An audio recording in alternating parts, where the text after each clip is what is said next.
and we talked through how do we work through the healthcare desert and how do we work through the nursing shortage. And to do that is to incentivize. Let's incentivize these students by paying off their student loan debt and by giving them good reason to want to jump into certain workforces and certain different industries and areas.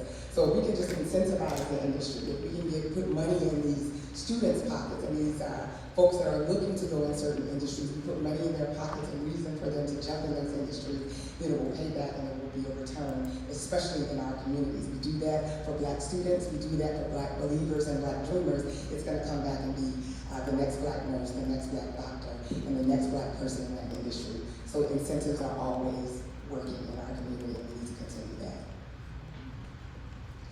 Okay, let's move on to former Representative Alan Grayson. Well, thanks for asking, because this, I think, goes right to the heart of what's important. There's a plan, and that's the worship you know whose plan that is. And the plan is for all of us to be the best we can be, unchained by poor education, poor health, discrimination, or anything else. So what I propose to try to accomplish that using the resources state that we have is first, free college education, free public college education. Did you know that the state of Florida requires people to get 1,200 hours of training to be a cosmetologist and gives them no way to do it? How are we supposed to pay for that? The state should make free college education. I will stand for that. I will fight for that. In addition to that, our students need a better education than they're getting right now. I have 5 children who went through public school in the state. And I will tell you, I was shocked when they were done that their PE class, their physical education class, is something they did online. They did their gym class online. Who is making these decisions? Why are our students not learning about health, their own personal health? Why are our students not learning about bookkeeping or starting a business or anything they might actually use? Why are they frustrated trying to learn the nuances of European history? It makes no sense. The plan for us to be all we can be only works when we come together to make that happen. Thank you. Attorney Coretta Anthony Smith, your response. Okay, so let's talk about actual plans and actual solutions, not just ideas. So if you're going to go to college, there's bright futures out there, and most people know about bright futures. So we need to educate our schools and our kids so that they know, so that they can meet their community service hours earlier, and make sure that they can meet all of the requirements earlier. They can start in 9th grade. But college isn't for everyone. So almost everybody sitting here knows about bright futures. What about the people, the other half, that college is not for? Well, do you know that we have organizations that help, like the Iron Workers? They provide internships immediately after high school, even if you have a criminal background, depending upon what it is, but for most people they allow it, and they pay you while they're training you. The Electric Workers Organization, the unions, they do that as well. They have a similar type program immediately after high school where they pay you to go through the training.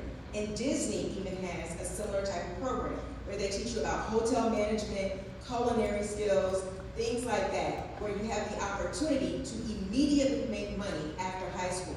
So we have bright futures. That helps the people on the college path. We need more resources to help people on those non-traditional paths, like the unions, and we need to educate the community that these resources are out there. Because until I started running for office, I didn't know that they were out there. I didn't know that you could just go to a union and pretty much, as long as you were willing and able to work, they're willing to put you into a program and to pay you while you're learning. So when people realize you're going to get paid to learn, that incentivizes students right there. Who doesn't want to get paid to learn? Because in college, you sure don't get paid to learn. So I believe that workforce affordability and our solutions are based upon education and resources and making sure the community is aware of the educational resources. Thank you. Education and economic development topic. Many African American students in Central Florida face systematic barriers that impact educational achievement and economic mobility. What specific policies will you champion to ensure equitable funding for schools serving Black communities, and how will you support career readiness and job creation for our youth. And we will start with you, Attorney Coretta Anthony Smith. Thank you. I think I just touched upon that a little bit, but to make sure, we need to have regulations in place. We need to have transparency as well as accountability. And that's one thing that I believe is missing in our legislature today, is accountability and transparency. So to make those initiatives work, we first need to look at the data and make sure it's accurate. How much are the other schools receiving in the funds versus Black schools or traditionally Black schools? I went to the 100 Black Men dinner on Saturday, and that alone, when they were giving out scholarships for Jones High students, was remarkable. If we could have more programs like that that are directed toward our Black schools to help incentivize them to go to college, and they start with them very early on, to give them the tools that they need to succeed in college. And so if we have, it doesn't just have to be from the government. The government can partner with private organizations, with nonprofit organizations, to make sure that the needs of our community is met. And so, to make sure that the needs of our community is met. And if we partner up with them, as well as with schools, as well as getting funding from the state, then that alone gives us that edge. That helps us identify those schools, and it helps us make sure that we're on an equal and level playing field. And 100 Black Men gave scholarships to about 6 kids who were on that path to college, and maybe they weren't able to pay for it all by themselves. But if we start doing that, and we have even incentivizing small businesses or medium businesses to help them with funding and with scholarships, that's where we need to go, is we need to help people pay for it. Because if you can get an education, but you come out and you're a teacher and you're making $40,000 and your debt is $200,000, that doesn't make sense. So we have to have things and solutions that make sense to our people so that they understand the importance of it. Thank you.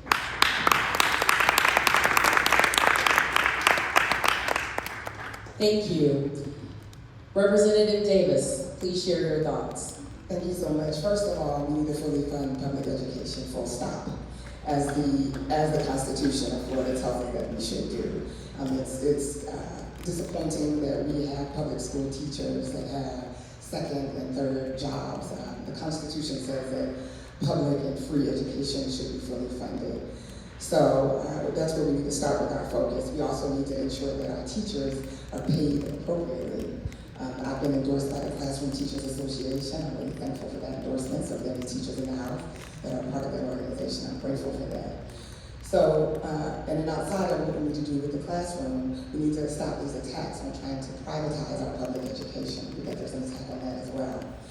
And then we also need to support organizations that work alongside our schools and work alongside our students, like Boys to Men Mentoring, like Future Leaders United with Sergeant Fabi Hall. Those are organizations that help where the school system lacks. Those are organizations that take students to college classes and to college trips. Those are organizations that see into our children where the school system lacks. So we need to make sure that we're engaging these initiatives outside of what the public school will do. Because let me tell you, being in Tallahassee, there's an attack on our public schools. There's an attack on our public teachers. And so we need to go with what we're doing today and have the community rise together and put in our work with where there is a lack. And support these organizations that are trying to help students. And as it relates to curriculum, I want to talk a little bit about my bill that I have offered the legislature, and that has to do with students being able to resolve conflict. And I think it's a wonderful bill, and it passed one side on the Senate 1 year and one side on the House 1 year. We're going to refile it again, and it will teach students how to resolve conflict in the public school system. Thank you. Mr. Grayson, your response. It's not enough to just talk for talk. How about now? Okay. Any suggestions? Looking better.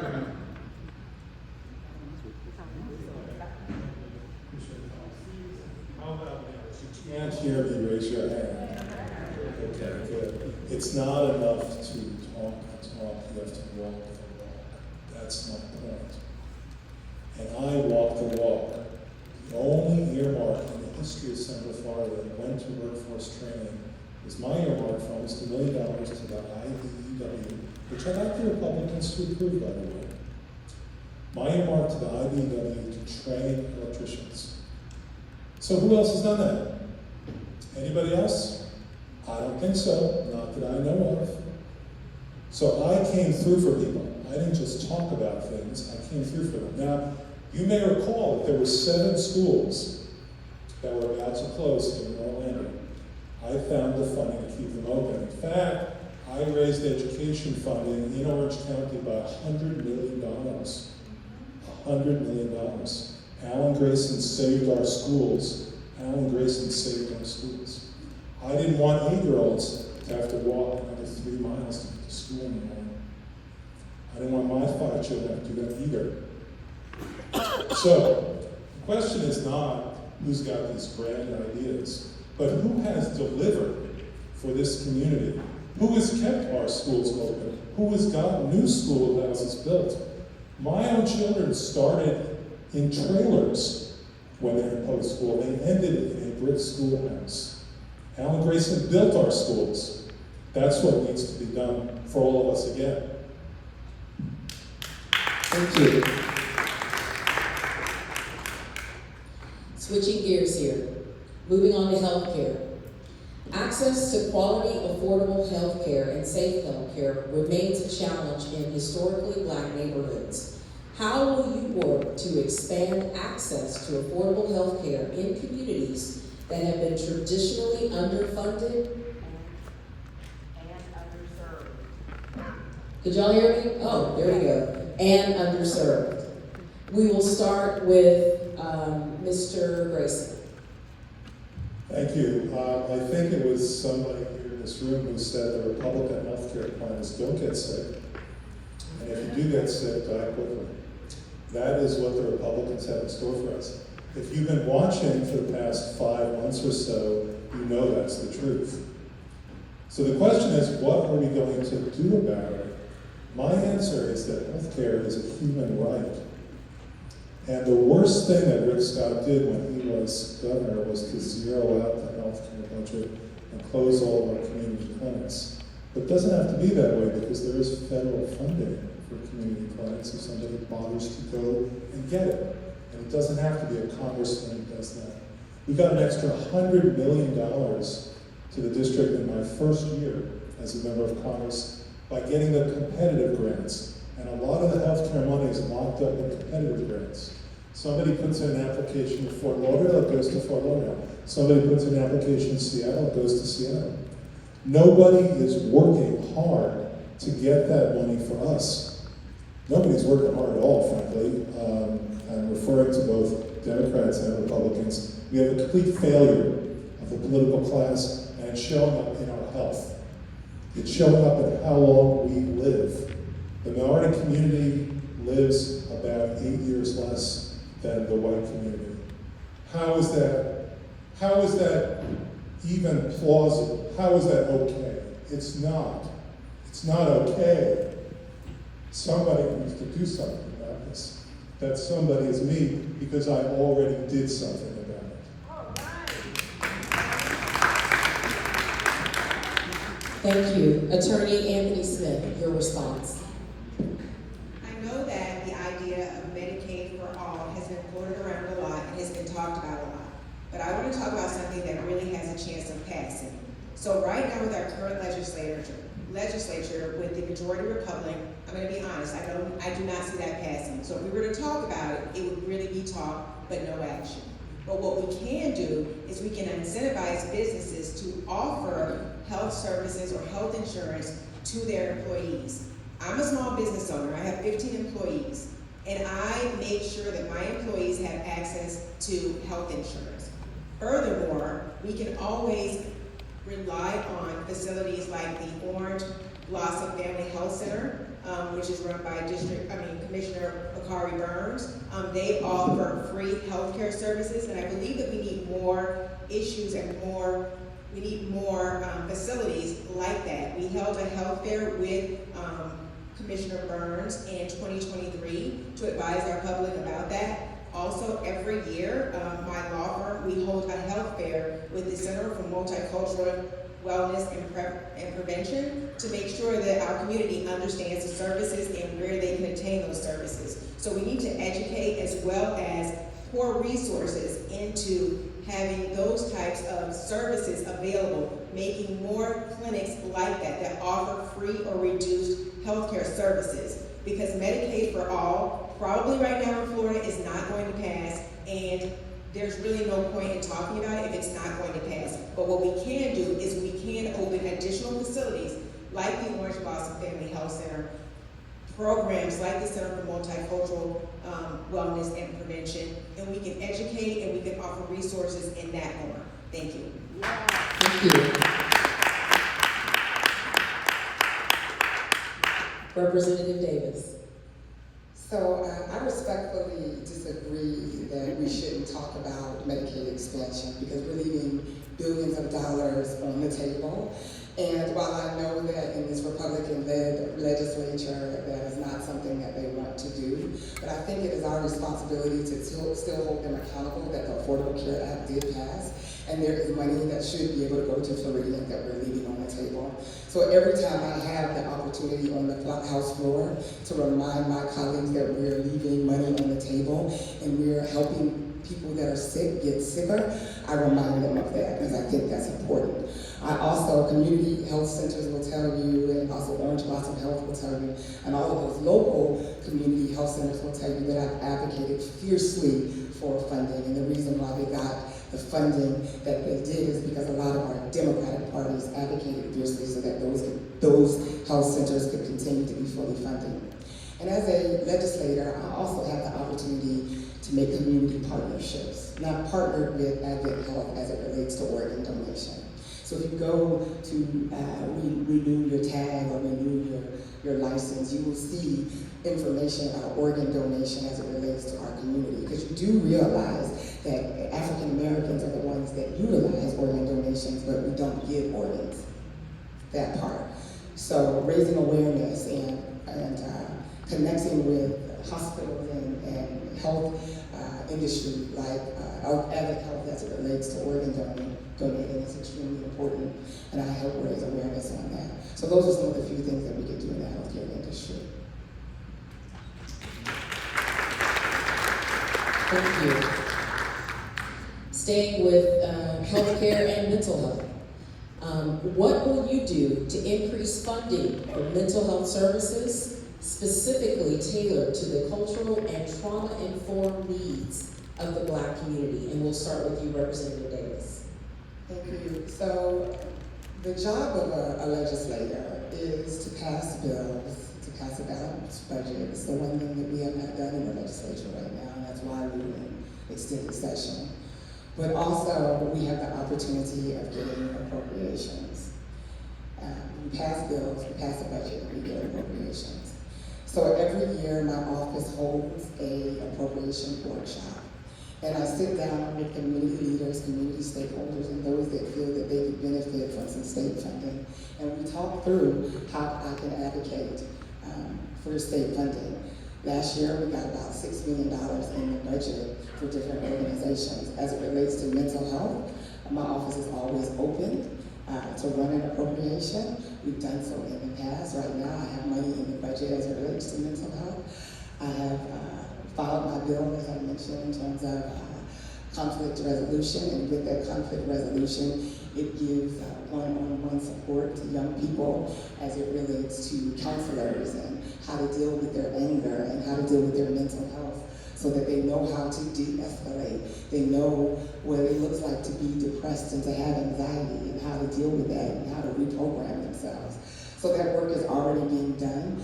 I take exception when I hear folks saying that nobody is doing anything and nobody is accomplishing anything in Tallahassee. While we are in a Republican majority, while I am in the super minority party, work is being done, and sometimes the best offense is defense. Thank you. Attorney Anthony Smith, your response.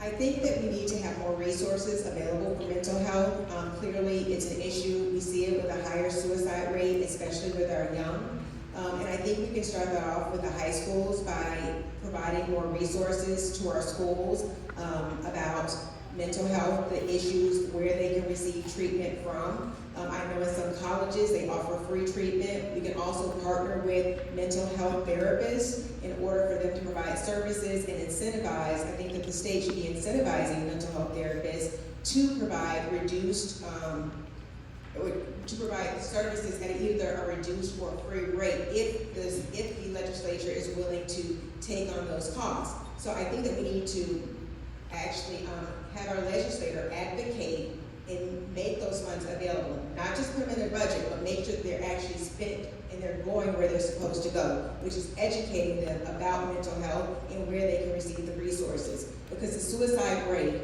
is quickly climbing, and we need to do something about it. That too is a crisis that is plaguing our community, mental health. And in the Black community, we so many times do not want to talk about mental health because we think we can just pray about it. And while prayer answers a lot, and I do it every day, sometimes we need just a little bit more than prayer. So I think that that's where we need to go, is educate and have resources and not be afraid to talk about it. And as parents, we need to make sure we're talking to our kids about it. And we need to make sure that our kids have the resources that are available to them, because a lot of times they don't even want to say anything to us. And so we need open lines of communication, and I believe that we can do that with people who care and who they trust, which are the parents, the teachers, and our community leaders and our pastors. Thank you. Yes. Thank you. Mr. Grayson, your response. Thank you. I just want to let you folks know over there you are not forgotten. Okay? Same thing is true of you folks over there, even though we may not be looking at you every moment. Regarding your question, the employer mandate, which is what requires employers to provide health coverage for people who work more than 30 hours a week for them, was something that was passed in 2010 by one vote. That vote was me. Okay. Same thing is true of Medicaid expansion. The reason why Medicaid expanded at all is because it came down to a vote in 2010. It won by one vote. One vote. That vote was me. And by the way, I had a lobbyist come to my office the day before that vote who had spent $250,000 in the previous election trying to defeat me. And that lobbyist told me that I should vote against health care because his employers didn't want it. I said, let me get this straight, okay? You're telling me your employees don't want health care. He said, that's right, that's why you need to vote against it. I said, thank you very much for coming today. Have a nice day. I stood up and he left. That's how you actually get things done. That's a real story.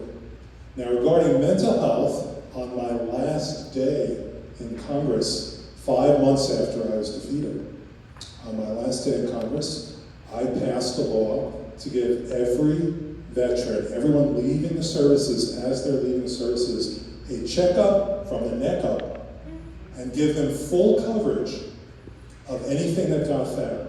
And the reason why I did that is because 250,000 of us left Afghanistan and left Iraq with brain abnormalities that you can see on a CAT scan. You can see them.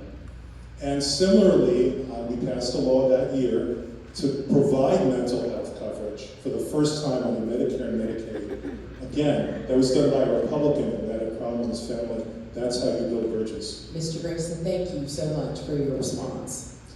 Moving on to a very hot topic right now, housing and neighborhood stability. Gentrification and rising housing costs are displacing Black families from legacy neighborhoods. What solutions do you propose to protect Black homeownership and promote affordable housing? We will start with Attorney Anthony Smith. So first of all, we need to make sure that there are the funds that are available to protect the Black housing and that we are able to get mortgages for those housing.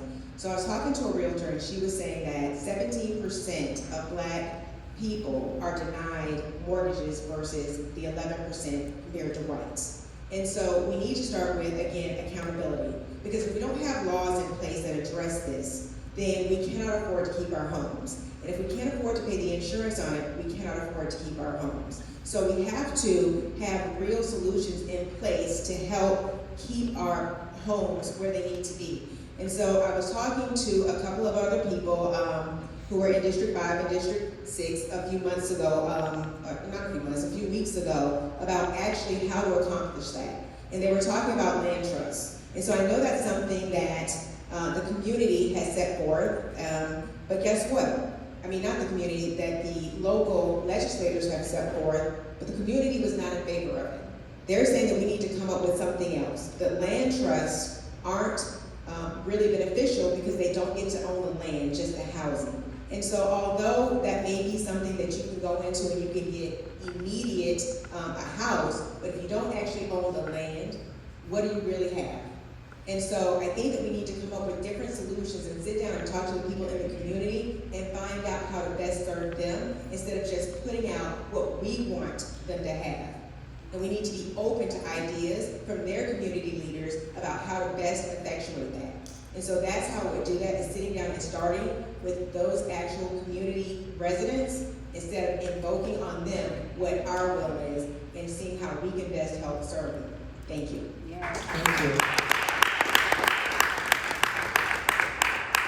Mr. Grayson, your solutions. Well, the ones I've done. Most of the houses that were minority owned in the year 2006, 2007, 2008, 2009, 2010, 2011 entered foreclosure. The reason why they were not foreclosed upon was the Grayson mandatory mediation program. And by the way, anybody could have done it. You didn't have to be a member of Congress to do it. I sat down with Belvin Perry, and I said, this is an order that needs to be issued by the court. Would you please help with this? And he instituted the mandatory mediation program that saved tens of thousands of minority homes from being foreclosed on. Nobody told me to do it. Nobody sat on my shoulder and said, do this, do this. I did it on my own initiative and saved our homes. Kept a roof over our heads, and acted on that 3,000-year-old mandate to feed the hungry, heal the sick, shelter the homeless. That's what I did. And it saved tens of thousands of homes for the minority community. In addition to that, I brought NACA here.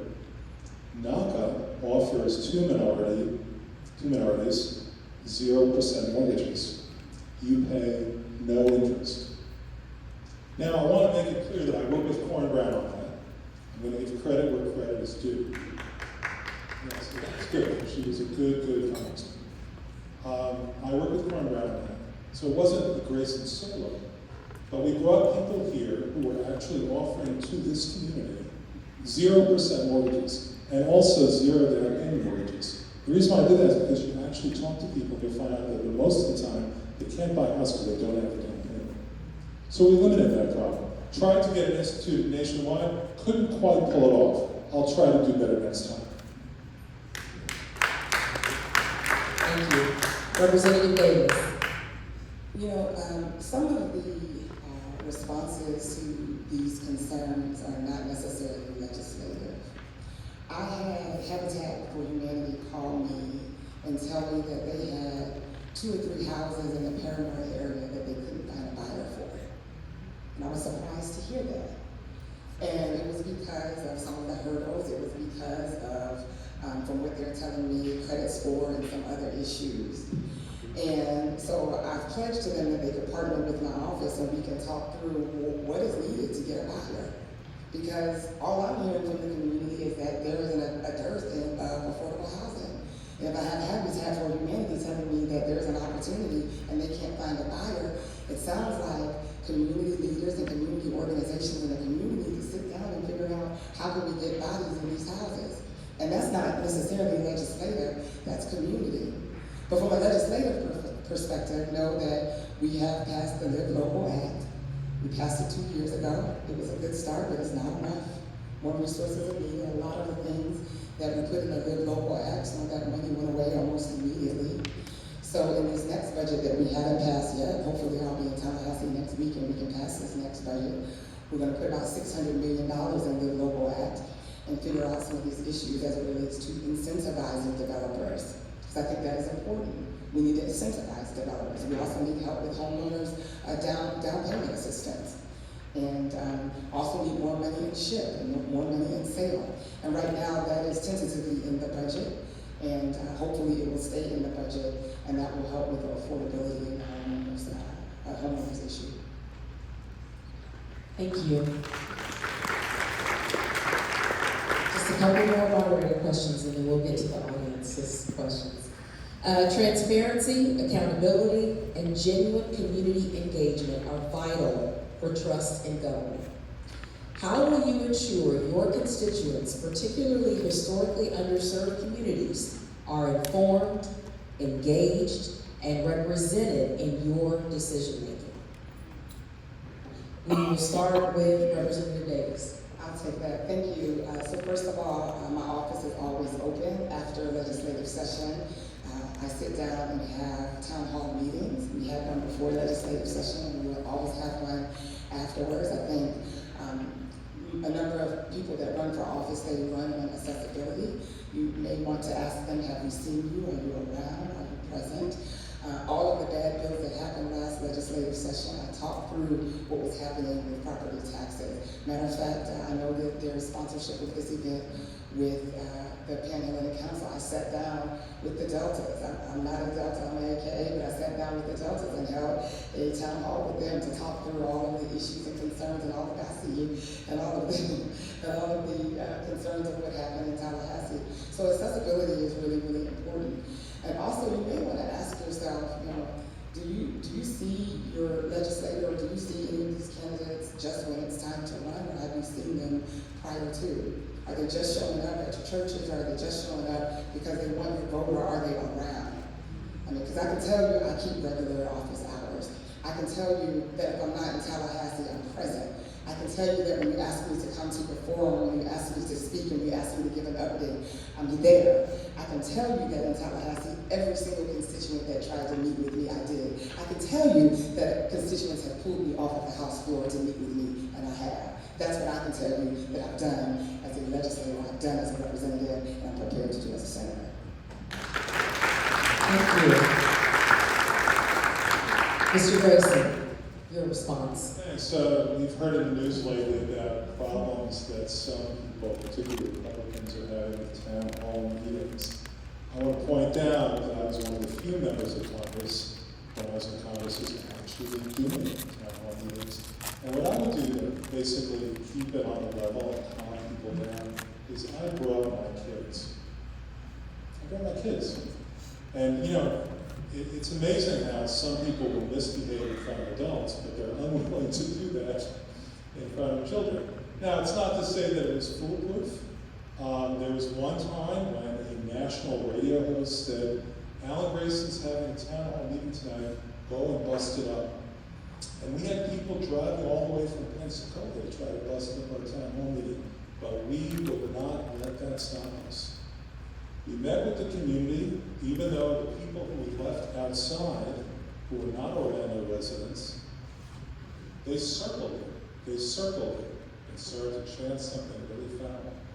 It didn't matter to me, because I was with the people who mattered to me. I was with the community. And we had a great night, and I learned a lot from it. That is the point. The point is, what can you get from the community? And I will tell you, all my best ideas came from you all. Thank you, Mr. Grayson. Attorney Anthony Smith. So, Kia, the reason why you, the three things, I think it was transparency, accountability, and communication, about keeping us engaged, keeping the community informed.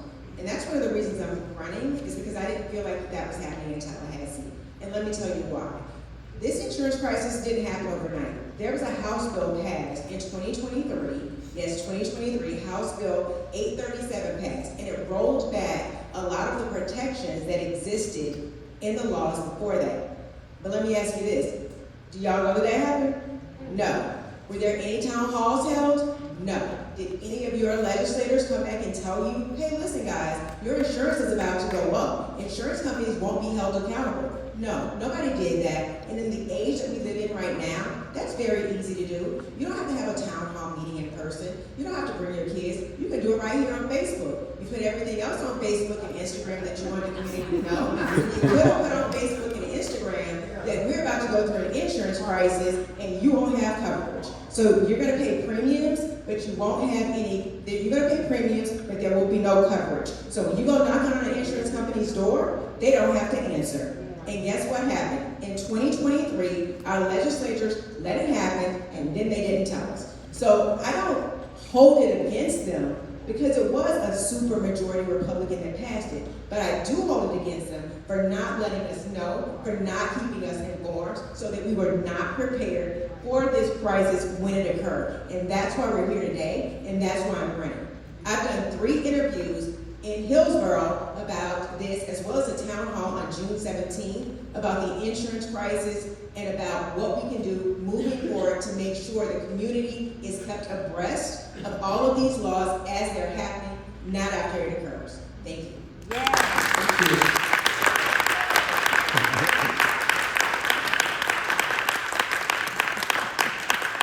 We are going to move into our community questions from our audience. You will have 1 minute to respond to each of these, and then we will wrap it up with a 1 minute closing statement from each of you. So starting with one of our questions from the audience, we talked a little bit about affordable housing. What are the plans for affordable housing in regards to retirees? Any plans, solutions, policies for retirees? We will start with Representative Davis. Thank you. First, I am going to say that several town hall meetings were held with me and Senator Thompson after session as it relates to property insurance and property taxes. The last one that we had, the House was packed. Be that as it may, as it relates to what we're going to do with seniors, I think the Democrats offered a bill as it relates to those whose property insurance has gone up to do some sort of a grant program where you can prove that your property insurance has gone up. You can apply to this grant program and somewhat subsidize your property insurance. So that's one suggestion that my side of the aisle had suggested, very similar to my Florida Home, my Safe Florida Home grant program. This would go the same way. It only got one hearing this year, and we're hoping to suggest that again. We're putting money in Floridians' pockets, whether they be seniors, whether they be the working class. That's the quick fix to this, is putting money. We have an affordability crisis, and let me say this. The number one issue in Florida is not property insurance. The number one issue in Florida is affordability, because everybody in Senate District 15 is not a home. The number one issue is affordability. Thank you, Representative Davis. Sorry I have to cut you off there. Thank you. Mr. Grayson, your plans for retirees and affordable housing. Seniors deserve a raise. That's the answer. Seniors deserve a raise. There hasn't been anything but a cost of living increase in Social Security now for 40 years. If you have more money in your pocket, you can afford better housing. So what has to happen is for us to increase Social Security benefits and give seniors back the money they've lost from inflation over many years. That, by the way, includes me. I'm on Social Security. So, first of all, seniors need more money. Secondly, we have to realize that at some point in everybody's life, health becomes a housing issue. And we have nothing under Medicare or even Medicaid for that problem. So we need to extend Medicare benefits so that at a certain point in your life when you can no longer live alone, the government helps you with that, helps you to make that transition. Thank you, Mr. Grayson. Attorney Anthony Smith. Thank you. I don't want to rate the crisis in Florida because I said earlier on, affordability and insurance go hand in hand. Because if you say affordability is number one, but you can't afford the insurance to have it, then they go hand in hand. So the fact that you can afford a house, but you can't pay the insurance on the house, well, what difference does that make? You still can't have a house. So the point is, they go hand in hand. It's a trickle-down effect. You can't have one without the other. So when we talk about affordability for seniors, we need to talk about lowering the property taxes for seniors. And I would talk about having a rebate for anybody 65 and older, because if your house is paid off, and we have seniors that are like that, and they've complained when I'm knocking on doors, that's the number one thing, because I personally get out there and I knock on doors almost every day, is that my insurance, my house is paid off, but I might lose my home because I can't afford the insurance. So that is what we need to address. Thank you. Thank you. All right, one more question from our.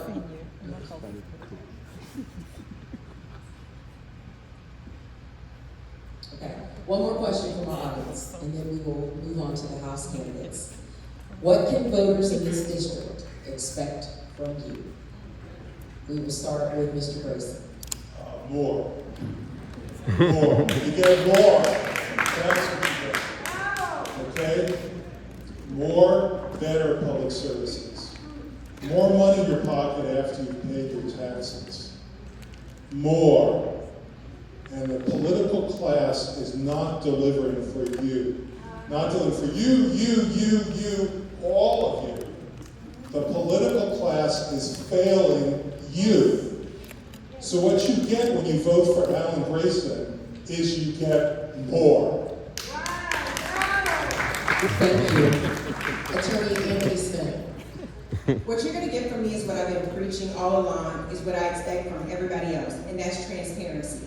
And that is communication, and that is accountability. So what you will get from me is, I want to be a legislature who lets and is involved in our community. Not somewhere in Tallahassee on some high horse or at some Eiffel Tower looking down upon people. I've been meeting with community leaders here, and I've been asking them, what are your concerns? Let me hear, and that's why when they say that some of these laws are being enacted that they don't agree with, we need to go back and listen to the people in our community. So I will communicate, make myself available. Anybody in this room who's asked to sit down and talk to me, I've done that. And I want to make it so that, like I said before, we have town hall meetings. They can be virtual, they can be via Zoom, but they're for everybody, not for one particular organization, so that all of our citizens are kept informed. Thank you. Thank you.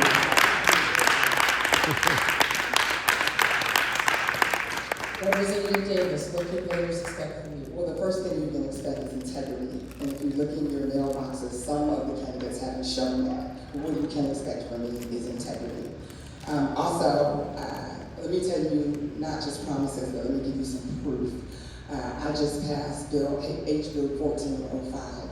It is the Department of Juvenile Justice bill, and it has nothing to do with delinquency. It has to do with truancy with children. It has to do with voluntary services that we're giving children and parents when they are truant. It has to deal with when a child is not coming to school and has chronic absenteeism. We're sitting down with the parent, with the teacher, with the guidance counselor, with the therapist, with the child, and we're figuring out, why is this child truant? Why is this child not present in school? The Department of Juvenile Justice sought me to present this bill. I passed it in all committees with flying colors. It passed on the House floor unanimously, and it's sitting on the governor's desk. I'm not talking about what I can do. I'm talking about what I have done. Thank you. Thank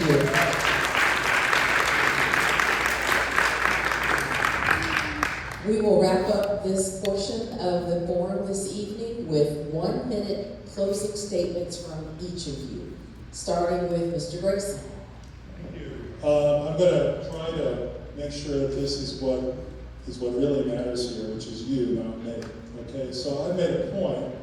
My point is that you deserve more. That's my point. And if you vote for Alan Grayson, you'll get more. So let me ask you right now, what do you want? More. What do you want? More. What do you want? When do you want it? When do you want it? When do you want it? And when do you deserve it? Now! That's all I have to say. Thank you, sir. Attorney Anthony Smith, your closing statement, 1 minute. Okay. Representative Gracie Davis just said something, integrity. But she also said a lot of I. by not giving recognition to the sponsor of the bill as well, which is Representative Joggs. When you go on the Florida Legislative website, he says why I filed this bill. So while yes, she does get some credit and it was an absolutely wonderful bill, I just want to make sure that Representative Joggs also gets his due. And I also want to make sure we are not all talk and no action. Because you can sit here and you can say, I've done this, I've done that. But it's very easy to verify. All you have to do is Google it. And Google will let you know what you have and have not done. So you can say I. But if you haven't done anything, it doesn't matter. So let me tell you what I have done. And that is represent people, and you can go online and you can look at my cases, you can look at my settlements, and you can see what I've done for the community as well, and what I continue to do when I get to Tallahassee. Thank you.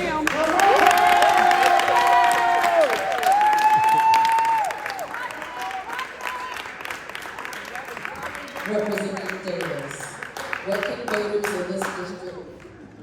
Closing statement. No, closing statement. I just excited. Closing statement, please, 1 minute. Thank you, and I don't know, when I announced my bill, if you go on my Facebook page, I did partner with Representative Jock, and we moved this bill. We were co-sponsors on this bill, like a lot of bills in Tallahassee, so I don't know where they were coming from, that I was dishonest with that. But I did pass the bill, and it's something that I'm very, very proud of. And Secretary Hall, the Secretary of the Department of Juvenile Justice, reached out to me and asked me to sponsor this bill, and I did.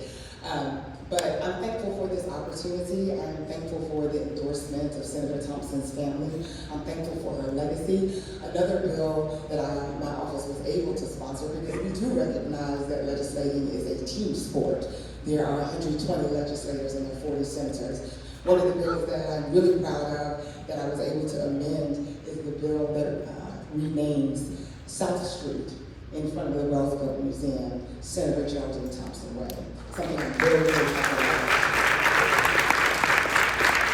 And while there are several names on that bill, I did create that amendment. You will see several names, but that amendment was from my office. Something I'm very proud of. And listen, I'll leave you with this. My name is LaVon Gracie Davis. My mission is to lift the voices of the unheard, to build bridges of opportunity, and to deliver on promises made. And when you think about that, think of Lift, Build, Deliver, LBD, LaVon Gracie Davis. Thank you. Thank you all for joining us this evening. Thank you for sharing your thoughts regarding the initiatives that you are proposing to help our community. We appreciate you so much. Thank you all, and you may clear the stage.